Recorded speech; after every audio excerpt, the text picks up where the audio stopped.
We're in New York. We're making our way across town. We're going to go see this amazing man who teaches martial arts in the park. He has over 30 years experience with a wide variety of martial arts. His name was Roberto Sharpe. So, what do you think about the state of martial arts now in 2010? We look back over all these years and see the evolution of all the things we were doing years ago now being lumped together and called mixed martial arts.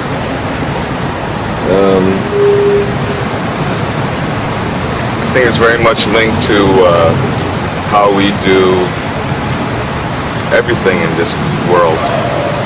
Fast, commercial, mass production, homogenization. I'm very much intrigued by the state of the world. I love studying life and the world we live in, and I'm not disappointed in what has happened. At the same time, of course, there's a lot more to do to really, I think, bring the best things of the martial arts into society. The society has absorbed a lot more of the martial culture than when we started, and of course it came at a cost of dumbing it down a bit. The movie industry, the acting, the entertainment, and the daycare programs, and all that is a commercialization. It's very much linked to what I'm learning now about the food we eat, the way we educate ourselves today, the way we participate in all facets of our modern day world. And of course, we're at the point of really realizing just how much damage we've done to ourselves and to our world by living this way. And martial arts is just one expression of the way we're living.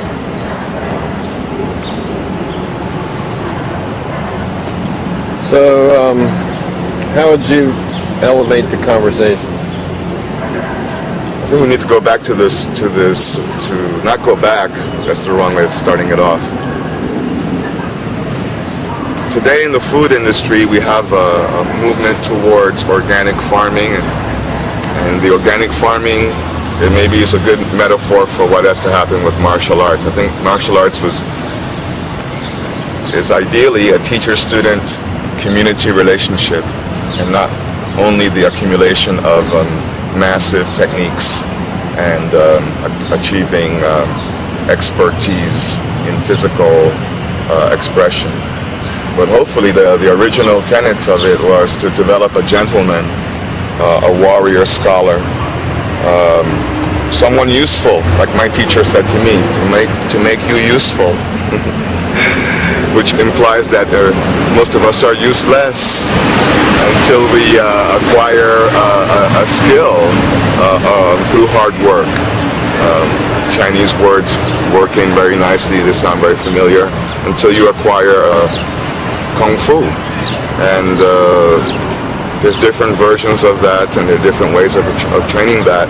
And what the world has now appreciated is that there's these myriad ways of training martial arts for combat. And again, we see very quick acquisition of skills presumed to be the mark of greatness, very quick development of young boys into young men that fight, which is presumed to be good, and it kind of matches steroiding up our cattle so that we can have steak for everyone, steroiding up the chickens so that there's massive chickens for everyone. And of course, at the cost of that is somewhat these chickens are suffering, or they're being forced to mature. The cattle is being forced to mature, forced to eat things not meant for cows to eat. I wonder if I'm getting that across, that somehow I think there's a fast food analogy to how martial arts are being transmitted these days. And I think by 2010, it's very hard to tell the difference between organic and commercial, especially when we have now kind of like a supermarket organic that has taken the place of the original meaning of that word in the food system. And similarly in martial arts training, we have a kind of taiji and bagua and shini and the internal arts that kind of been sandwiched into a fast food supermarket organic, you know, with a presumption this is really taiji that you're doing now. 6 quick lessons, maybe a month, and you're doing very quick. People that I meet want to memorize everything very quickly so that they can go on with it. And I find that to be very different in how I learned and how, even though I did want it to, I think that's a very understandable beginner's mentality to try to acquire this thing, at least through memory, through rote. I think we're too much in a rush throughout so much of our life, and this is just one other way in which we've expressed it.